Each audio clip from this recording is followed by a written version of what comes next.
Assalamualaikum warahmatullahi wabarakatuh. Innal hamdalillah nahmaduhu wa nasta'inuhu wa nastaghfiruh wa na'udzu billahi min shururi anfusina wa min sayyiati a'malina. May yahdihillahu fala mudilla lahu wa may yudlil fala hadiya lahu. Asyhadu an la ilaha illallah wahdahu la syarika lahu wa asyhadu anna Muhammadan 'abduhu wa rasuluh. Allahumma salli wa sallim wa barik ala sayyidina Muhammad wa ala alihi wa ashabihi ajma'in, amma ba'd. Fa rabbi shrah li sadri wa yassir li amri wahlul 'uqdatam min lisani yafqahu qawli. Yang saya hormati seluruh pengurus Masjid Al-Hikmah Komplek Peruri, juga seluruh asatid dan seluruh jamaah salat maghrib dan salat isya. Segala puji dan segala syukur mari selalu kita panjatkan hanya kepada Allah Subhanahu wa taala atas segala limpahan nikmat dan karunia Allah berikan kepada kita semuanya yang jumlahnya sungguh tidak dapat kita hitung. Salawat dan salam semoga senantiasa Allah tambahkan kepada Nabi kita imani, Nabi yang kita cintai, Nabi yang senantiasa kita ikuti sunnah-sunnahnya dan kita harapkan syafaatnya, Nabi kita Nabi Muhammad sallallahu alaihi wasallam. Salam dan salam juga semoga tambahkan kepada keluarga tercinta beliau, para ummahatul mukminin, seluruh sahabat, seluruh tabi'in dan seluruh mablatul maksud kita di antaranya. Jemaah sekalian, pada kesempatan malam hari ini kita akan melanjutkan pembahasan kitab Riyadhus Shalihin dan malam ini kita akan bahas bab yang ke-91, babul wa'dhi wal iqtisadi fihi. Bab tentang bersikap pertengahan dalam memberikan nasihat. Ini bab yang ke-99. Babul wa'dhi wal iqtisadi fihi. Bab tentang memberi nasihat dan bersikap pertengahan di dalamnya. Atau ringkasnya, bab tentang memberi nasihat secara tidak berlebihan. Sebagai muqaddimah, Imam Nawawi mengawali pembahasan hadis-hadis tentang bab ke-91 ini dengan mengutip firman Allah Subhanahu wa taala di dalam surat An-Nahl ayat 125. Allah Subhanahu wa taala berfirman, "Ba'da a'udzu billahi minasyaitonir rajim. Ud'u ila sabili rabbika bil hikmati wal mau'izatil hasanah." Kata Allah SWT dalam ayat yang mulai ini yang artinya ud'u ila sabili rabbik, dan serulah atau ajaklah wahai Muhammad orang-orang ila sabili rabbika, kepada jalan Tuhanmu. Yang dimaksud kepada jalan Tuhanmu adalah kepada agama Allah SWT bil hikmati, dengan hikmah. Yang dimaksud dengan hikmah adalah bil Quran, dengan Al-Quran. Artinya Nabi SAW diperintahkan untuk mendakwai manusia kepada agama Allah SWT dengan mengacu dan berpedoman kepada Al-Quran. Jadi makna al-hikmah di sini itu bukan hikmah dalam makna bijaksana, bukan. Tapi makna al-hikmah itu dalam ayat ini maksudnya adalah bil Quran. Artinya acuan orang berdakwah itu harus menggunakan Al-Quran. Dan wal mau'izatil hasanah, dan juga dengan mau'idah yang baik atau nasihat yang baik. Yang dimaksud dengan al-mau'idah al-hasanah adalah mawa'idul Quran. Wa qila al-kalam al-lin al-khali min at-taghlidi wat tasannuf. Yang dimaksud dengan nasihat yang baik adalah nasihat-nasihat yang bersumber dari Al-Quran. Tapi ada juga yang memaknai nasihat yang baik adalah nasihat atau perkataan, ucapan yang lembut, yang jauh dari kekerasan. Nah, ini muqaddimah dari bab 91. Dalam ayat ini Allah SWT memerintahkan kepada Nabi dan juga kepada kita semuanya agar ketika berdakwah itu rujukannya, acuannya, seruannya itu harus berdasarkan Al-Quranul Karim. Tidak boleh berdasarkan selera kita masing-masing. Karena begitu sering dan begitu banyak logika kita itu terkadang tidak sejalan dengan logika Al-Quran. Sebagai contoh misalnya, kalau dalam logika manusia, orang yang banyak berjasa itu kan yang akan mendapatkan banyak penghargaan. Kan begitu normalnya dalam kehidupan sosial, dalam kehidupan kerja, itu orang yang banyak jasanya yang nanti yang banyak mendapatkan penghargaan. Tetapi Nabi SAW itu pernah memperlakukan para sahabat tidak dengan standar seperti ini, dan itu dibenarkan oleh Allah SWT. Misalnya ketika pembagian ghanimah, setelah peristiwa Fathu Makkah, yaitu pembebasan kota Makkah, maka banyak kabilah-kabilah Arab yang berbondong-bondong masuk Islam karena pengaruh dari Islamnya suku Quraisy. Jadi Islamnya suku Quraisy itu sangat mempengaruhi suku-suku yang lainnya. Nah, dalam peristiwa Fathu Makkah itu, tokoh-tokoh Makkah banyak yang masuk Islam, di antaranya adalah Abu Sufyan. Nah, setelah peristiwa Fathu Makkah itu terjadi peperangan. Abu Sufyan ikut perang. Putranya Muawiyah juga ikut perang. Dalam peperangan itu kaum muslimin mendapatkan kemenangan. Lalu ketika Nabi SAW membagi ghanimah, itu Abu Sufyan itu mendapatkan jatah yang banyak banget, mendapatkan 200 ekor unta. Demikian pula anaknya mendapatkan jatah ghanimah berupa unta sebanyak 200 juga. Jadi sangat besar sekali nilainya.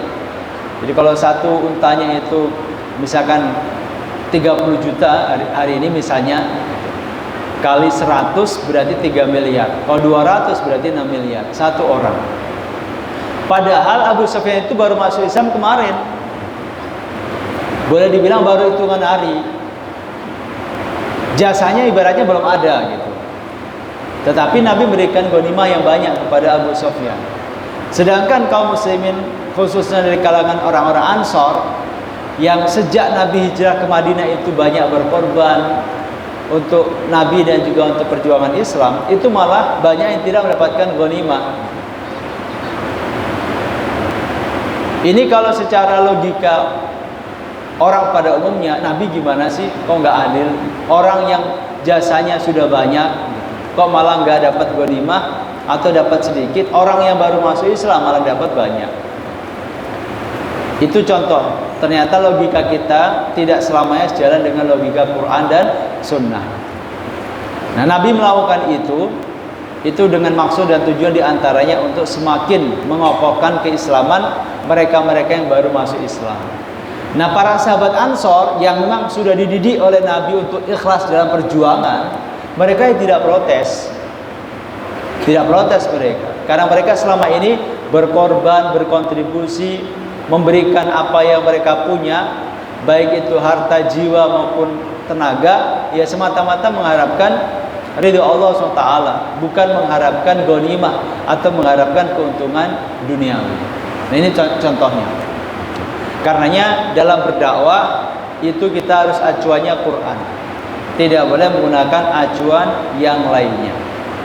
Baik, itu sebagai mukadimah. Kemudian kita bahas hadis-hadis yang berkaitan dengan tuntunan bersikap pertengahan atau tidak berlebihan dalam memberikan nasihat.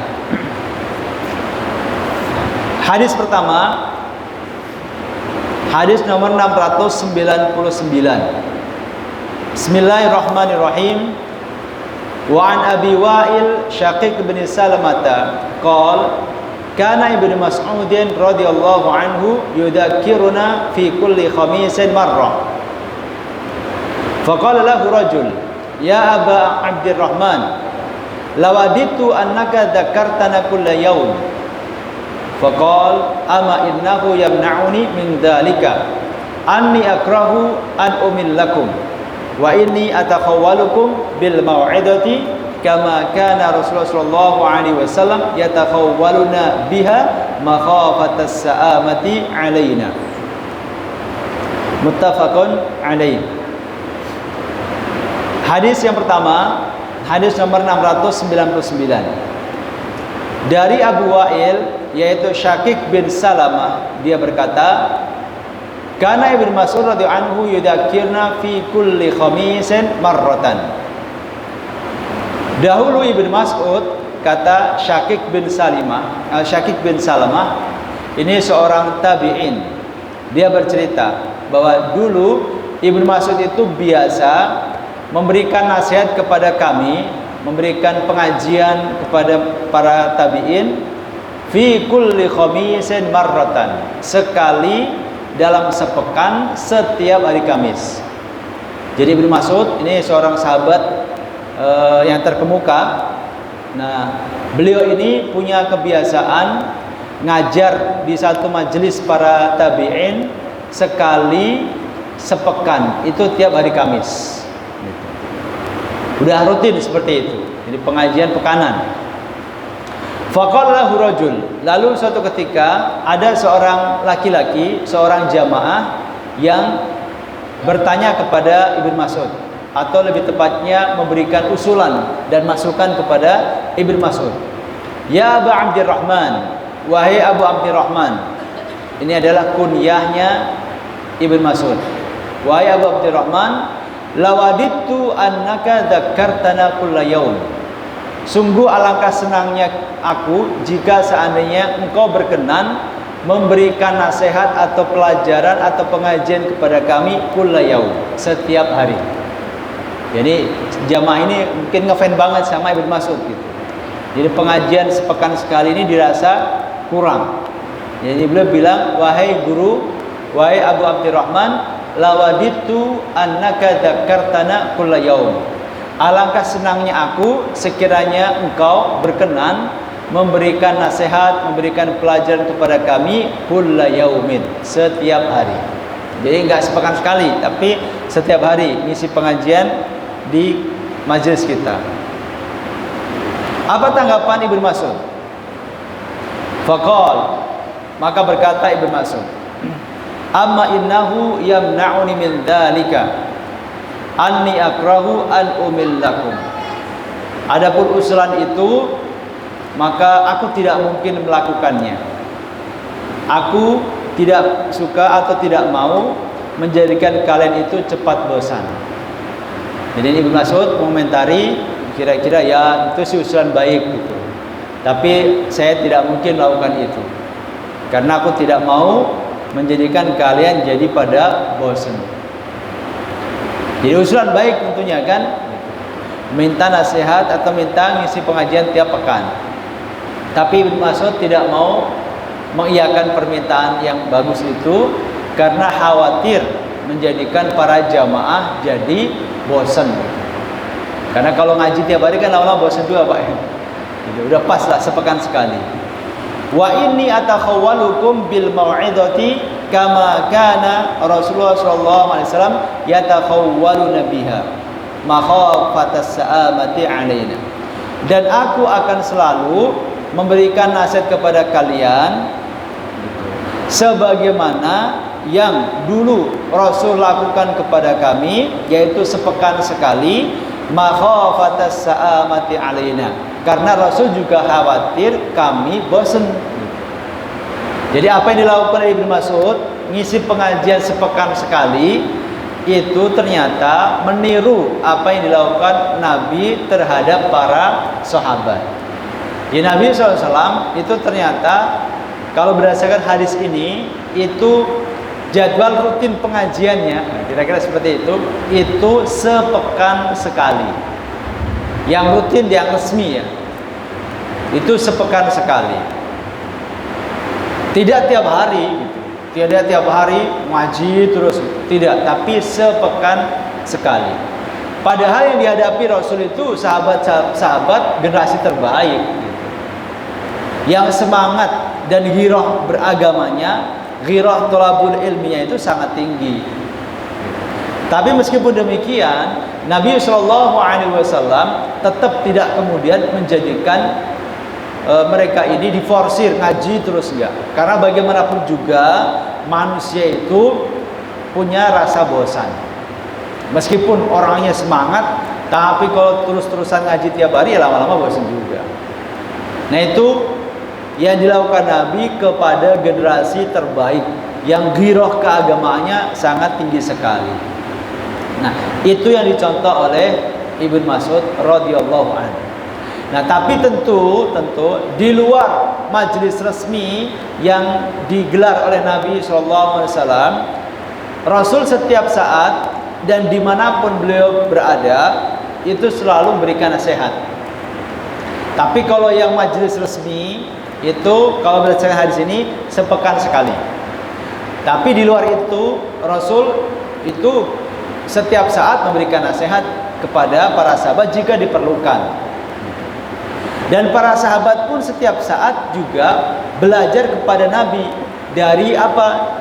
Dari atau dengan cara mengamati apa yang dilakukan Nabi, mendengarkan apa yang disampaikan Nabi ketika sedang ngobrol-ngobrol. Karena Nabi SAW kan selain sebagai seorang Rasul, beliau kan juga sebagai manusia biasa. Dalam artian beliau juga punya aktivitas normal pada umumnya.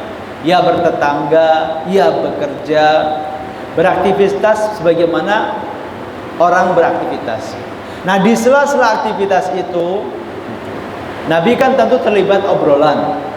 Misalkan lagi makan bersama, Nabi ketika lagi makan bersama lalu melihat ada seorang sahabat misalnya yang kurang pas dalam makan, dikasih nasihat.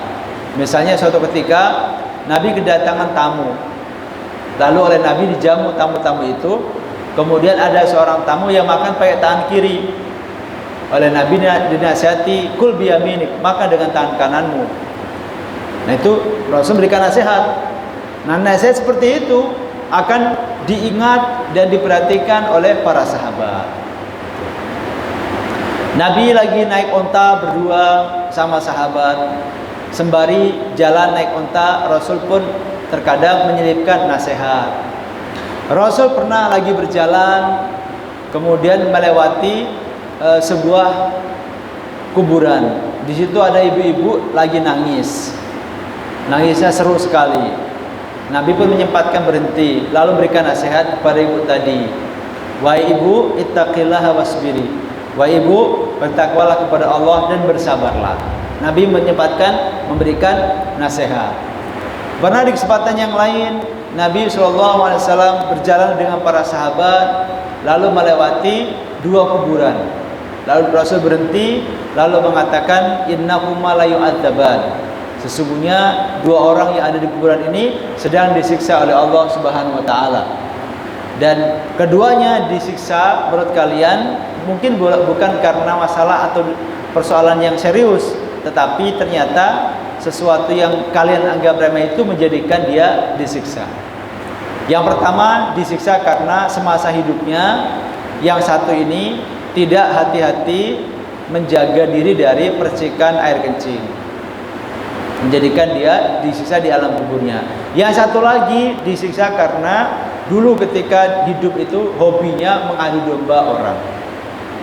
Itu disampaikan Nabi di sela-sela perjalanan. Nah itu nasihat-nasihat yang disampaikan Rasul secara tidak resmi di sebuah majelis, tetapi nilai dan bobotnya ya sama. Asal itu disampaikan Nabi SAW, itu tetap kategorinya adalah sunnah Nabi SAW. Tapi intinya adalah bahwa kalau yang pengajian formal, yang majelis resmi, itu Rasul menggelarnya, mengadakannya sekali sepekan. Nah ini yang dicontoh oleh Ibnu Mas'ud radhiyallahu anhu. Jadi sudah pas lah kalau pengajian ini tidak diadakan tiap hari. Karena meskipun pengajian itu bagus, tetapi kalau tiap hari ya lama-lama orang bosan.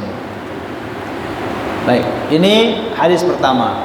Jadi berisi tentang tuntunan dan panduan dari Nabi SAW supaya aktivitas taklim kajian itu tetap dibikin jeda, diberikan jarak supaya tidak menjadikan orang itu kemudian cepat bosan karena berlebihan dalam menyerap nasihat. Baik, itu yang pertama. Kemudian hadis berikutnya, hadis dari Ammar bin Yasir. Wa an Abil Yaqdhan Ammar bin Yasir radhiyallahu anhu qala sami'tu Rasulullah sallallahu alaihi wasallam yaqul inna tula salatir rajuli wa qisara khutbatihi ma'innatun min fiqhihi fa'atilus salata wa aqsirul khutbah rawahu Muslim. Hadis yang kedua, hadis nomor 700 dari Abu Yaqdhan, yaitu Ammar bin Yasir radhiyallahu anhuma.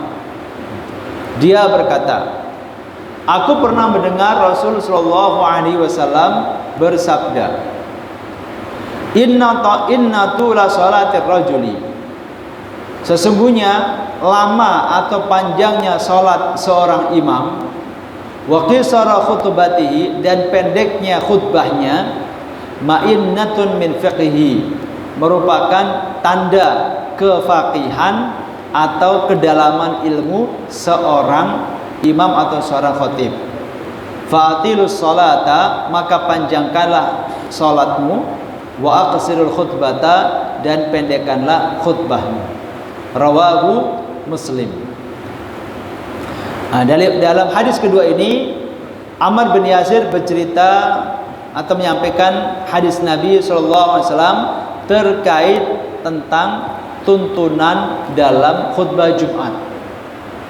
Nah, dalam riwayat yang lebih lengkap disampaikan bahwa suatu ketika Ammar bin Yasir ini berkhutbah. Khutbahnya pendek. Lalu selesai khutbah ada yang komentar, kok pendek banget khutbahnya, kira-kira seperti itu. Lalu Ammar bin Yasir mengatakan bahwasanya beliau pernah mendengar Rasul bersabda. Nah, sabdanya ini, inna tula salatir rajuli wa qisara khutbatihi ma'innatun min fiqhihi.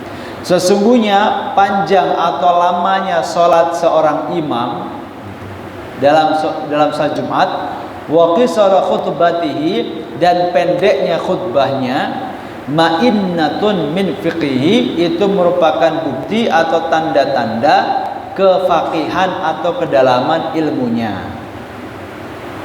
Jadi ternyata tuntunan dalam khutbah Jumat itu justru adalah khutbahnya itu pendek dan sholatnya yang panjang. Itu tuntunannya seperti itu. Jadi sholat kalau bukan sholatnya bukan khutbahnya yang panjang tapi sholatnya pendek, tapi khutbahnya yang pendek, sholatnya yang panjang. Tapi makna sholatnya panjang itu bukan berarti panjang kayak sholat subuh, tidak. Apalagi kayak sholat tahajud, tidak. Karena sebagaimana disebutkan dalam hadis sahih, misalnya Nabi kalau hari Jumat itu kan bacaan surat yang beliau biasa baca itu kan surat apa? Sabbihis ya, dan Al-Ghasyiyah. Salat Jumat 2 rakaat. Rakaat pertama baca Sabbihis, rakaat kedua baca Al-Ghasyiyah. Itu kan enggak lama kan? Paling sekitar 15 menit lah ya, Pak. Sekitar 15 menit atau 10 menitan lebih lah.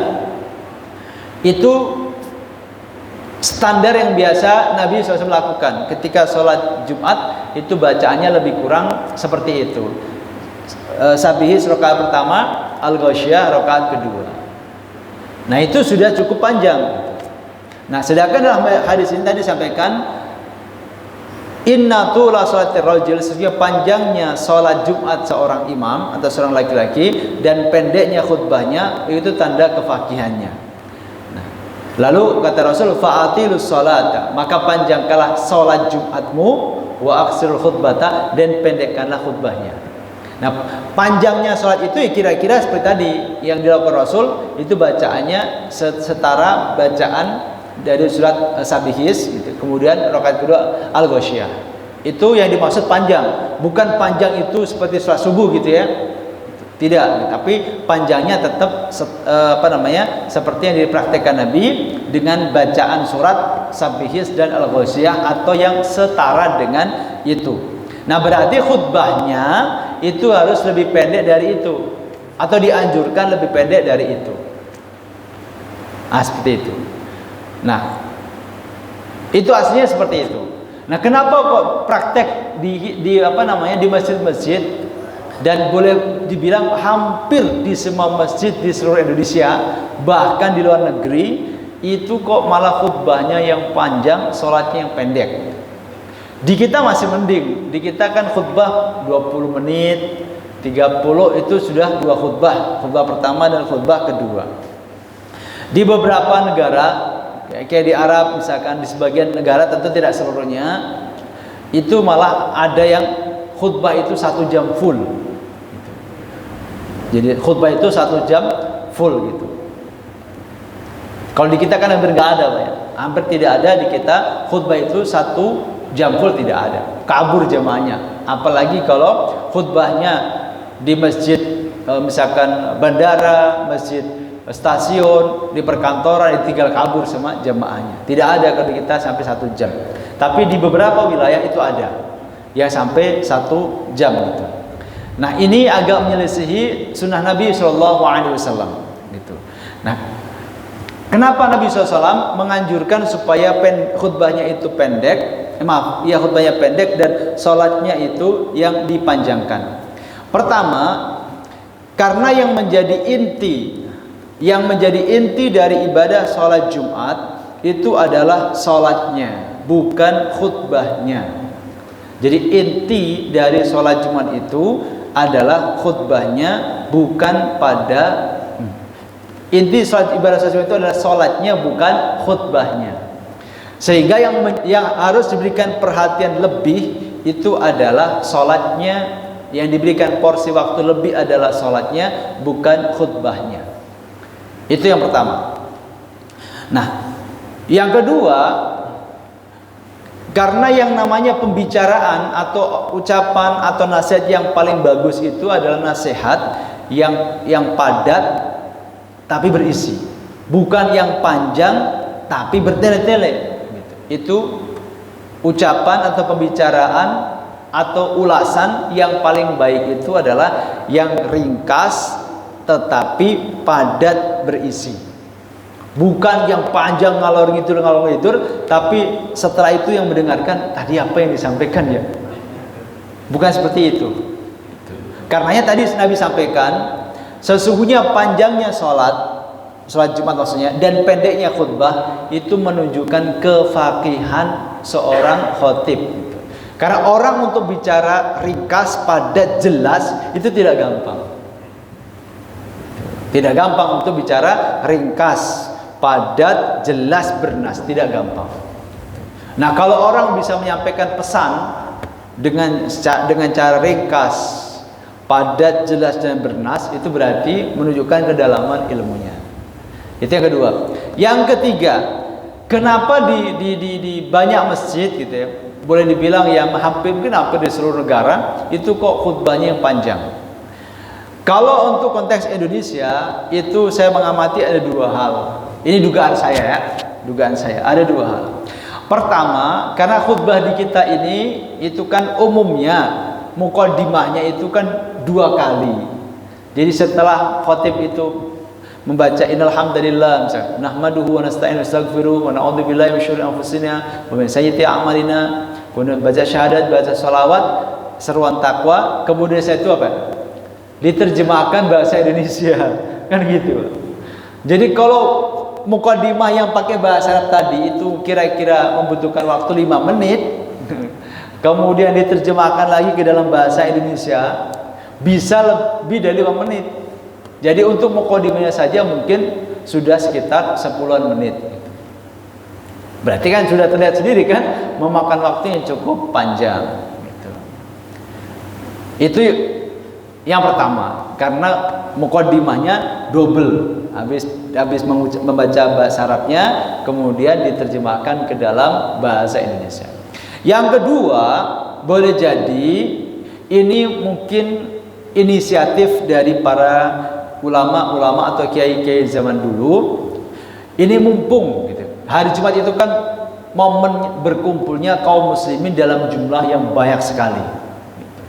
Saya rasa tidak ada pengajian rutin gitu ya. yang dihadiri oleh warga setempat, bukan bukan drop-dropan dari tempat lain, yang sebanyak acara atau ibadah sholat Jumat. Pengajian rutin ya. Bukan tabligh akbar. Tabligh akbar setahun sekali, PHBI rame itu biasa, tapi kan setahun sekali. Tapi ini pengajian pekanan dihadiri oleh warga sekitar, lalu dengan jumlah jamaah sebanyak jumlah itu kan hampir jarang sekali lah gitu. Oleh karena itu mumpung kaum muslimin atau umat itu lagi ngumpul dalam jumlah yang banyak, boleh jadi kemudian muncul inisiatif dari para ulama atau kiai terdahulu itu untuk menjadikan momen itu sebagai momen sarana untuk memberikan nasihat secara panjang lebar atau memadahi kepada jamaah yang berkumpul saat itu. Boleh jadi itu gitu. Sehingga kebiasaan yang terjadi itu khutbah memang relatif lebih panjang dibandingkan sholat Jumatnya itu sendiri gitu. Nah, tetapi apa yang disampaikan Nabi dalam hadis yang mulia ini itu tentu perlu diperhatikan khususnya para imam dan para khatib gitu. Agar meskipun misalnya khutbahnya itu memang tidak bisa lebih pendek dari sholatnya, karena kalau langsung dipraktekin juga mungkin aneh gitu ya. Aneh kan, misalnya sholat Jumatnya 15 menit, khutbahnya 10 menit, kan orang kaget ini khutbah pendek banget gitu. Mungkin ini berlaku waktu era COVID kemarin gitu. Waktu corona kemarin memang banyak banget masjid yang menerapkan, dan memang itu dianjurkan sekali saat itu untuk khutbah itu maksimal 10 menit. Di mimbar-mimbar ditulis kan khutbah maksimal 10 menit gitu. Waktu COVID, waktu zaman wabah corona itu memang berlaku gitu, khutbah 10 menit gitu. Kalau lebih dari itu mungkin nanti ditegur gitu khatibnya setelah selesai sholat Jumat. Tapi setelah itu dan sebelum itu, artinya sebelum COVID dan setelah COVID itu kembali khutbah itu umumnya lebih panjang dibandingkan sholat Jumatnya. Nah, tetapi tetap sekali lagi bahwa apa yang disampaikan Nabi SAW dalam hadis yang mulia ini itu tetap harus jadi perhatian para khatib dan para imam agar ketika khutbah itu tidak bertele-tele. Jadi meskipun katakanlah tidak bisa lebih pendek dari sholatnya, minimal jangan kemudian kepanjangan, setengah jam misalnya. Karena selain tadi saya sampaikan bahwa inti ibadah Jumat itu pada sholatnya, kemudian yang kedua ucapan yang baik atau nasihat yang baik itu yang padat berisi, juga karena khutbah Jumat itu kan monoton. Khutbah Jumat itu monoton, tidak dua arah dan tidak boleh ada canda tawa kan gitu.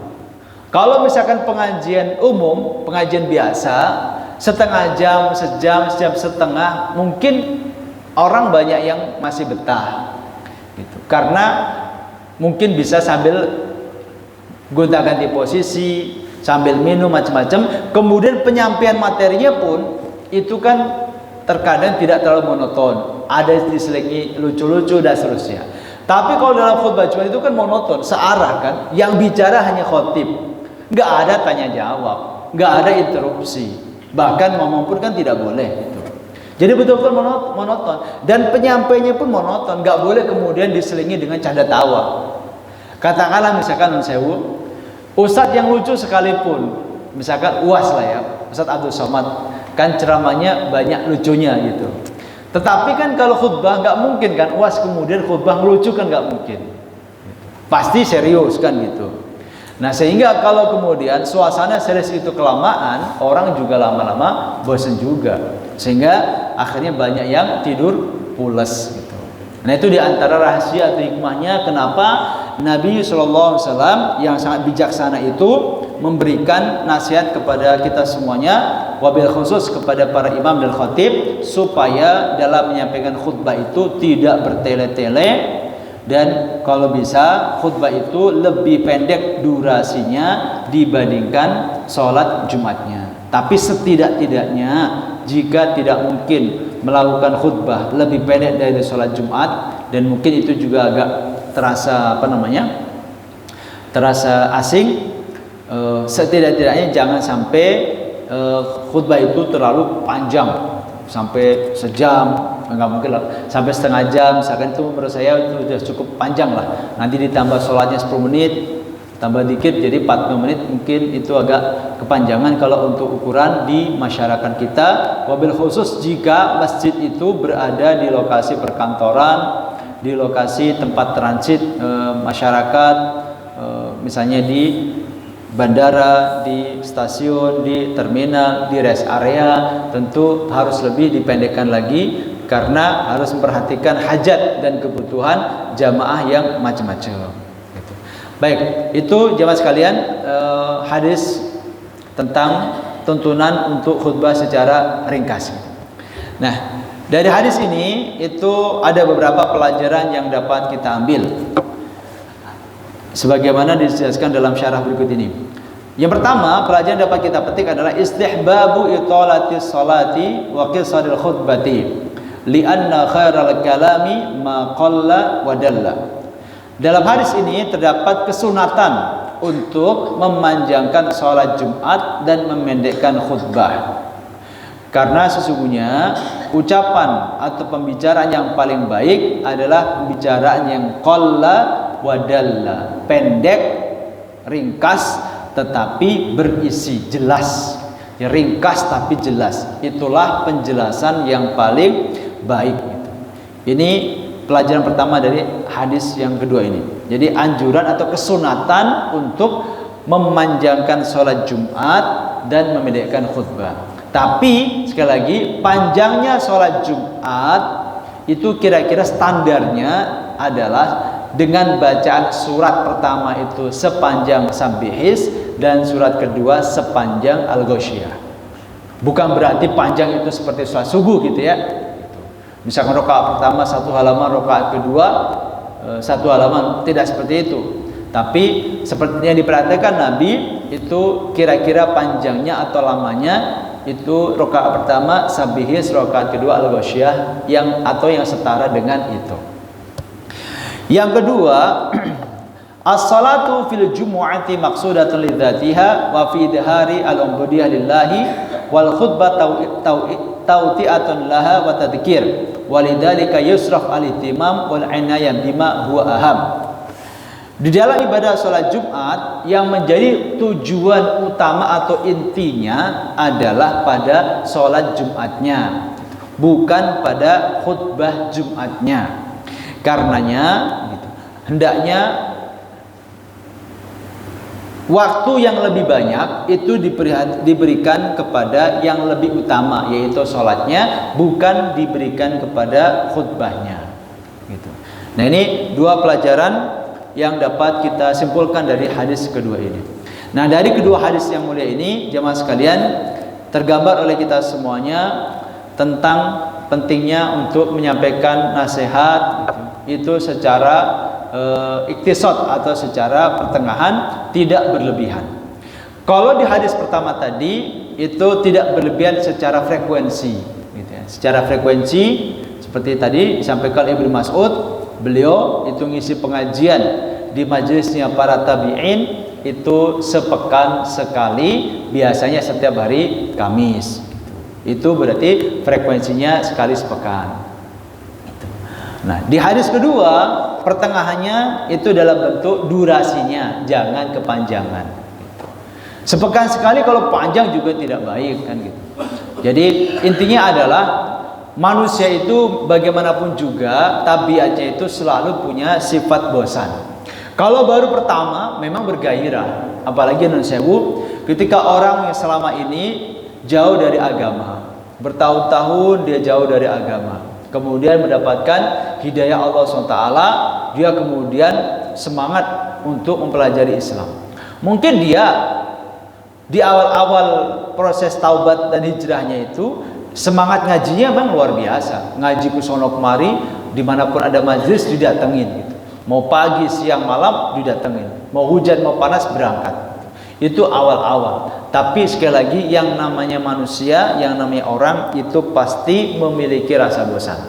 Nah, untuk mengantisipasi itu, Nabi SAW yang sangat bijaksana ini memberikan tuntunan kepada kita semuanya supaya sebuah nasihat, meskipun baik, Sebuah program kajian meskipun mulia itu tetap hendaknya disampaikan tidak berlebihan.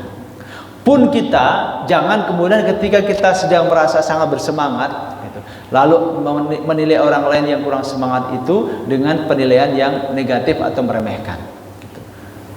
Jadi semuanya harus disikapi secara proporsional gitu.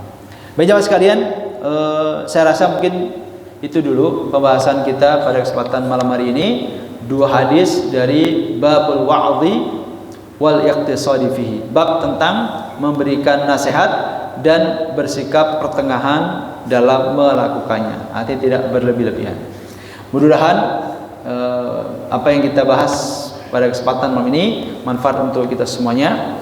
Dan masih ada waktu sedikit guys, sekitar 5 menitan. Monggo jika ada yang mau ditanyakan, silakan jika ada. Silakan Pak.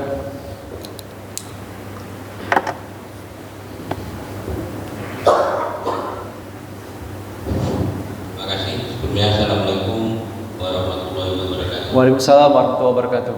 Berkaitan dengan pembagian ghanimah tadi, Abu Sofyan kan kalau tidak dari jasanya kan perlu berapa lama?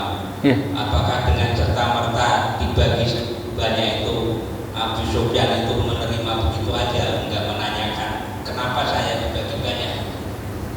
Otomatis kan ini kan juga ya sebagai orang yang baru kan gitu. Iya. Apa enggak ada pertanyaan gitu ke Nabi Muhammad? Terus yang kedua, untuk masalah khotbah Jumat,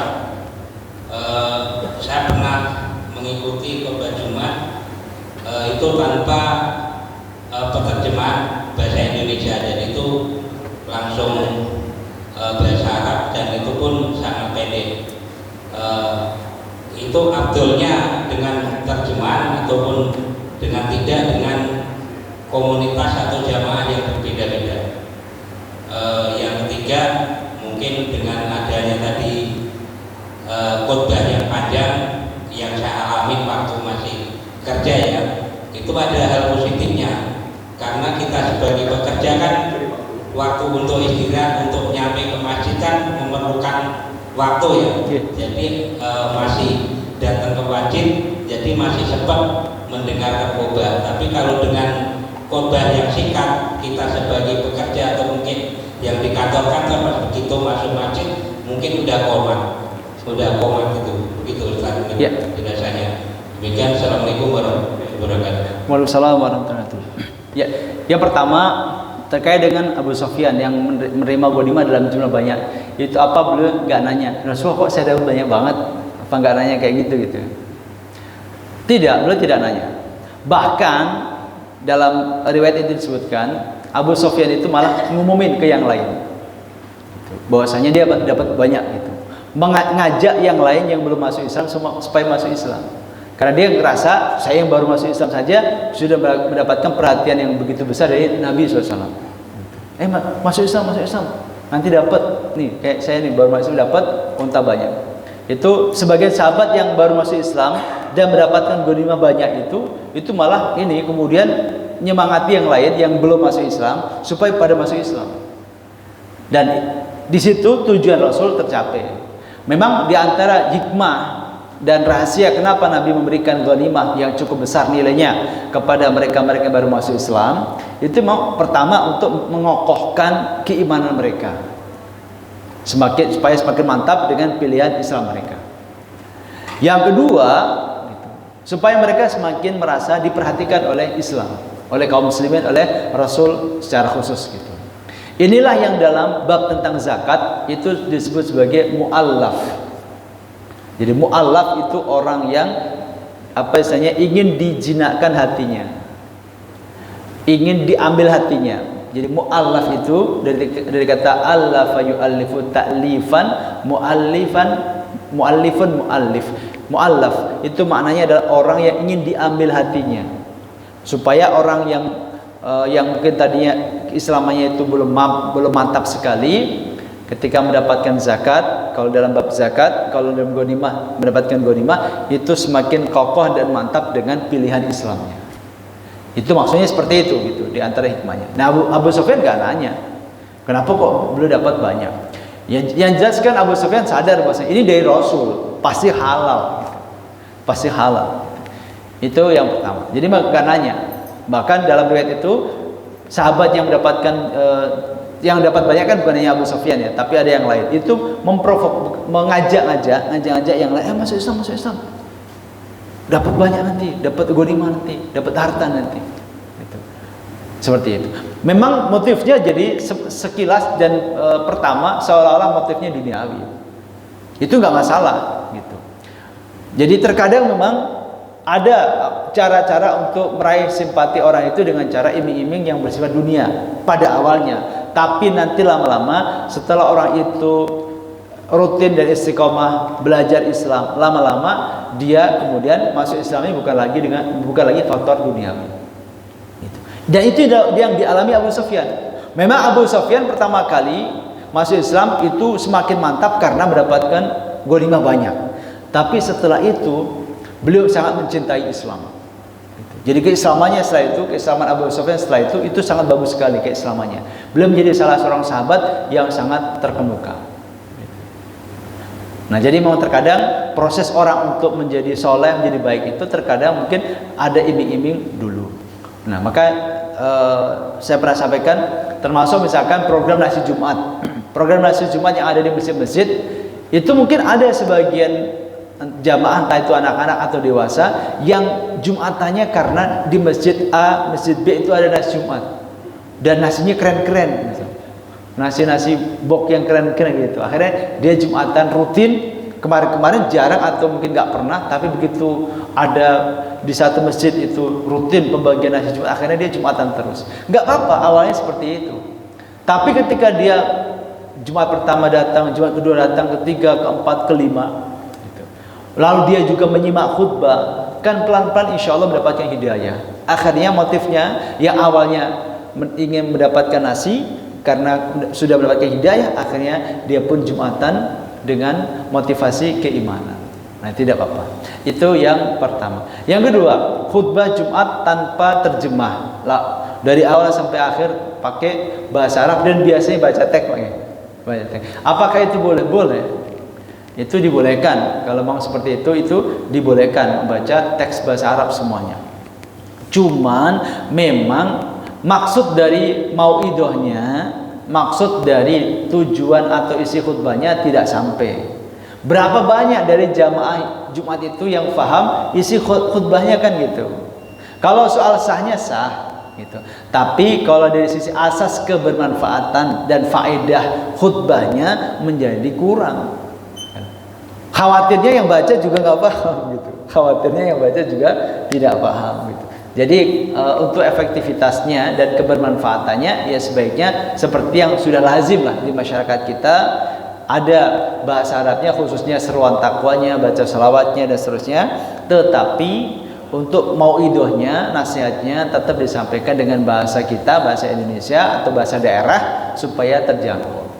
Kemudian yang ketiga tentang panjangnya khutbah tadi. Ya, semuanya disesuaikan dengan lingkungan.